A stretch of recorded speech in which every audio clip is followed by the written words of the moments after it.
প্রিয় শিক্ষার্থী বন্ধুরা, আসসালামু আলাইকুম। আশা করি তোমরা সবাই ভালো আছো। তো আজকে আমি তোমাদের ষষ্ঠ শ্রেণীর ডিজিটাল প্রযুক্তি যে তোমাদের বইটি রয়েছে তারই 10 পৃষ্ঠায় তোমাদের একটি কাজ দেওয়া রয়েছে। তো আজকে আমি তোমাদের সেটি সমাধান করব। তো দেখতে পাচ্ছ এখানে তোমাদের বলেছে যে কাজের কথা, যে খেলাটির ইচ্ছে মতো একটি নাম দিই, তারপর সেখানে একটি ফাঁকা ঘর দেওয়া রয়েছে। তো আমরা যদি একটি লক্ষ্য করি, এখানে আমাদের একটি খেলার নাম দিতে হবে এবং সেটা দিতে হবে যে এখানে বিভিন্ন কথাগুলো রয়েছে, এগুলা পড়ে তোমাদের খেলাটার নামটা দিতে হবে। তো চলো আমরা আসলে পড়াটা একটু পড়ে নিই যে আসলে কী লেখা রয়েছে। তো দেখতে পাচ্ছি এখানে তারা বলছে এভাবে শিক্ষকের সাথে আমরা খেলাটি খেলবো, চাইলে আমরা খেলাটিকে মনের মতো একটি নাম দিতে পারি।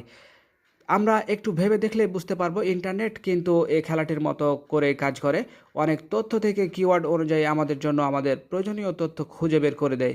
আমরা যদি উপরের খেলার উদাহরণ দেখে থাকি, আমরা যদি উপরের খেলার উদাহরণ থেকেই দেখি, আমাদের সর্বোচ্চ 9 নম্বর প্রশ্নটি দিয়ে ইন্টারনেট প্রশ্ন করতাম কে গীতাঞ্জলি লিখেছেন, তাহলে আমাদের উত্তরটি বের হয়ে আসতো।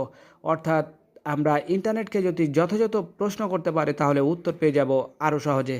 তো প্রিয় শিক্ষার্থী, এখানে আমরা অতি সহজেই তাহলে বলতে পারি যে এখানে খেলাটির ইচ্ছে মতো একটি নাম দিই। তো আমরা এখানে অবশ্যই আমরা বলতে পারি যে ম্যাজিক কিওয়ার্ড, অর্থাৎ এই ম্যাজিক কিওয়ার্ড দিয়ে যদি আমরা সার্চ করি নেটে, তাহলে কিন্তু অবশ্যই আমরা তার উত্তরগুলো পেয়ে যাব। কাজে আমরা এখানে নাম দেব ম্যাজিক কিওয়ার্ড।